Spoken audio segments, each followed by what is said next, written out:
All right, welcome to River Talk. I am Eliza Mussman and I'll be moderating today. Our topic today is immigration. So I'm going to let everybody introduce I'm themselves. Ian. I'm Brody. I'm Nikki. All right, so let's get started with, how about statistics? Anybody have specific statistics they want to bring up for just lay a ground basis? Yeah, I got one. So like the waiting list among all countries for legal immigration is currently 4.4 million, and the amount we let in each year is about 675,000. I don't have any statistics. Okay. Nicole? I have statistics for the native-born Americans, like Native Americans, and like including legal, like other races, like white, Latino. It doesn't really matter. It's just like U.S. citizens. The crime rates for them are actually higher than the illegal immigrants coming through the country. They're probably about 40% below the native-born Americans. Okay. And then I had one quick question about yours. Is that from any country or just from Latin America? That's All okay. countries. Do we know an idea? It's probably more from Latin America. I couldn't Okay. find anything on that. Or I That didn't is, find okay, just wanted to double check. Okay, so first thing, what do you think the best solution would be to slow immigration coming into the United States? What would be the best way to stop illegal immigration? it. Illegal immigration. Mm-hmm. Best way to stop it, I think, is to give them incentives to not leave their country. Okay, so you want to elaborate on? Yeah, I think that instead of creating this, like, because right now we're at a point where, like, America is the richest country in the world, we have the most resources, and we can basically lift any people out of poverty if we wanted to. We could help build infrastructure in other countries, like schools and hospitals, so that we could create skilled labor within those countries and then give them incentives to stay in their country to help build up on their own. Okay, anybody else want to talk about that? Well, many Latin American countries, they're like fleeing for their lives. Like this is their last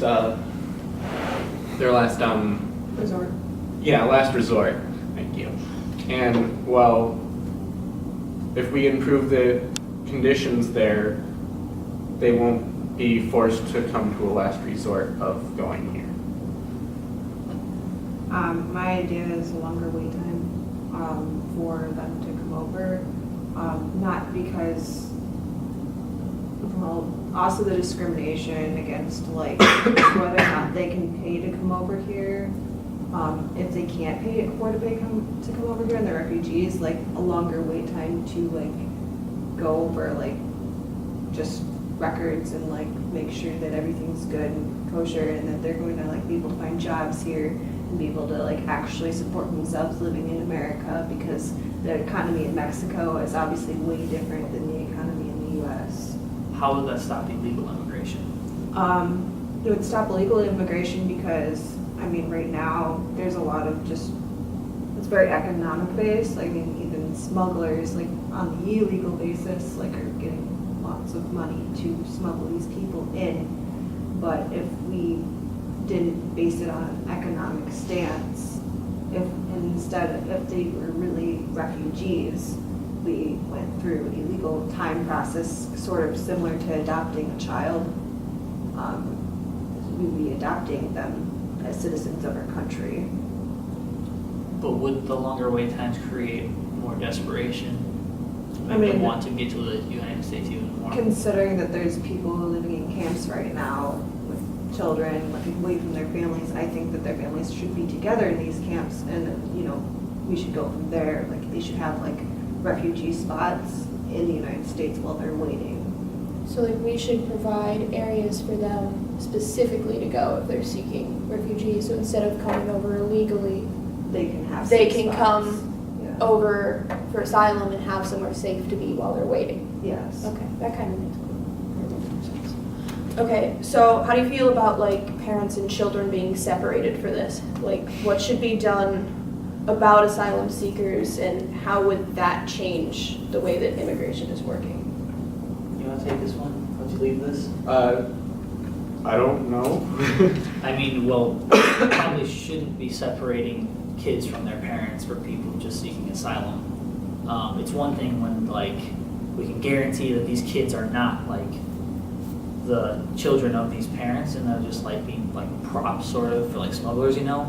But it's another thing when they're just like a family of three, a husband, a wife, and a child, and they're like covered in dirt and they're like, we just want to get away because we're being chased.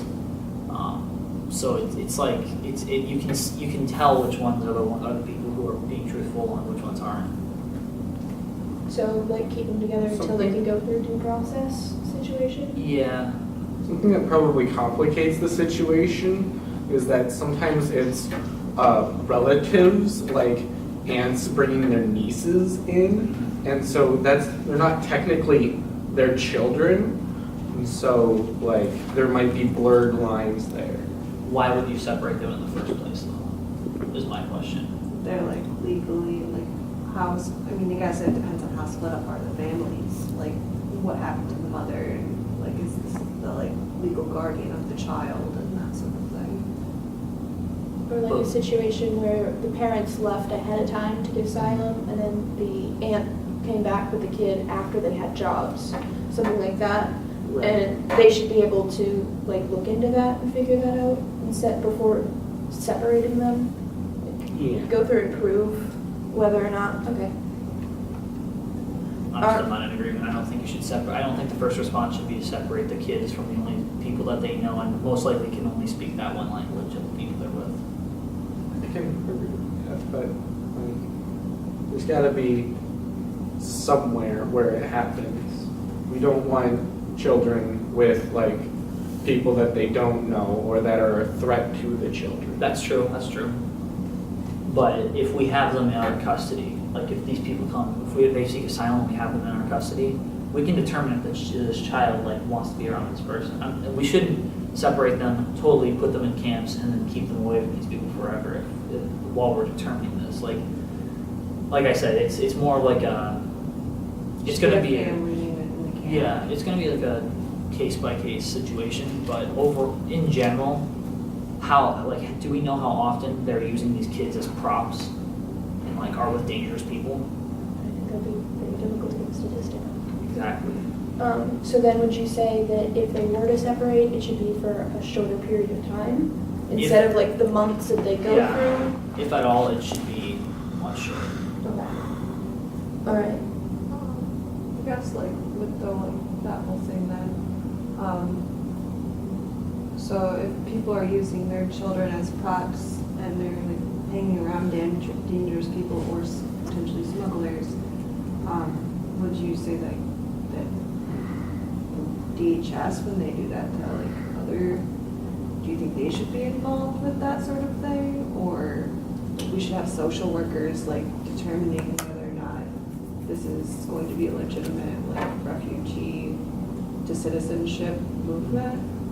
Yeah, we should have something like that to, like you said, determine if they are in danger, and if they are, I think they should be taken into the system. So like when they enter through, they get separated for a short amount of time for evaluation before being put together again? Like a day or so, just Yeah, for evaluation to make sure it's a safe situation? Something like that instead of like I the don't months know. long? There's going to be a lot of families that are going to look at that as totally unnecessary when like the kids are crying as they're being ripped away from their parents. You know what I'm Fair. saying? But then how is it when, because if you talk about even this country, people who are legally here, parents who are, children of abused parents sometimes don't want to be separated, but they won't talk about the abuse until they've been separated and can go through evaluation. They won't talk about it for So themselves. child psychiatrist probably. So should they be separated for just a short amount of time so the child can be evaluated? The I same mean, way are that we we would? assuming that these people coming to the country are all abusers? That seems like we're assuming guilt before we're. No, it wouldn't abusers, you just have to kind of, like, there's certain psychology signs that's why I'm saying if you brought But your like, child to hold on, why are we psychologist- treating these families as differently from families in our own country if we're gonna let them in? If they come to this country at the border, why do we assume that we need to screen these people because they might be abusing their children? Well, children abusers are bad, and having them in our country doesn't seem like the greatest thing. So then why don't we screen all of our citizens on a regular basis? I mean, we kind of do with DHS reporting, but We don't, but it's like. not like mandatory, no. Exactly. And I've been through that process a long time ago. It's a long process, and they always assume guilt, and they're always trying to like root out, like they're trying to take you away from your parents, especially when the report comes from like neighbors and stuff. Okay, let's move on to the idea of a sanctuary city and whether we should support that or get rid of them, or what should be done about the idea of that. The cities near the border, like how many cities, I guess, does anybody have anything on how many cities would be near the border to be sanctuary cities? I mean, that would be easy for them to access. I don't know what the existing sanctuary cities are at the moment. But just like the idea of them, like should there be something done to stop it? Should there be a punishment? Or should it be supported? Should that be the norm? Do we have I any? think there needs to be more cities near the border. I know for sure New York was one, New York City was one. I went to a conference there and it said that they're sanctuary cities. So, and then I think somebody mentioned a couple in California. Yeah. And then, like, what do you think the effects of like sanctuary cities and stuff like that have on crime? Like you brought up, you've got the statistics on crime. Like, do you think that This is that's actually, that should be a factor in? yeah, they should definitely factor whether or not, I mean, this article is a factcheck.org article, and it's based on, that specific statistic is based on Texas, and a student from Calho Institute did data on that and found that 40% of illegal immigrants are less likely to commit crime. And they've also found that when they are like visaed or coming over here from another country, they're less likely to commit crime because they don't want the trouble. Okay. Anybody else have anything on? No, I didn't actually plan ahead and think we were going to do this subject. Okay. I think we've got about 5 minutes left, a little bit more than that. Do we want to talk about the blocking the borders at normal points, like actual traffic areas, and putting more protection on there so that people are forced to go through deserts and dangerous climates and stuff like that? Just the idea of that. So, the problem with the system is that these people want to come to the country, and perhaps the situation is that like they can't get here because they can get to these places, the safer places, but it's that we aren't letting enough people in so they feel like they're forced to take these dangerous routes. I don't think it's that we have our system set up in the wrong place. I think it's that the system itself is flawed. Okay. Anybody else? I can see the attraction for like having them in like the go-to places and then having like the dangerous places open as like a deterrence for immigration, but a lot of times it doesn't work because, as I said, this is their last resort. It's do it or die, and so, well, sometimes it's the same result if they go back or if they try and go over, and sometimes they make it over and they live. So. Okay. I don't think that they should have to go through I I'm not pro-border, I guess. Like, I mean, they're gonna find other ways to get around this wall. And I think Donald Trump, when he was campaigning, said that Mexico was originally going to pay for this wall. I don't want my US citizen tax dollars going towards this wall, because it doesn't make any sense. They're going to find other ways, whether it's going through the Gulf of Mexico, they're going to find other ways, because they're desperate, and they don't care if they risk death. If they make it, they make it. As Jesus said earlier, he was a public speaker here at CCC, and he was talking about immigration. Smuggling is a $6 billion industry. Like, these people have money to back themselves up. They can find and will find ways around, like, just a wall. If we're gonna have a wall, we have to have people to man it, and that's also more money. And then I was also hearing a public broadcast on, this is another country, but it's Colombia. A lot of the farmers there, with the drugs and the gangs and stuff they're trying to get away from because it's dangerous down there, or just like the crappy labor unions that are in Mexico, like that they can't really avoid working for, like working with the government to make sure that like they have other things to farm than drugs, making sure they have other things to like other places that are going to allow them to be employed, but when they leave the employment, they're not in like these binding contracts to like stay employed there and only there under poor conditions.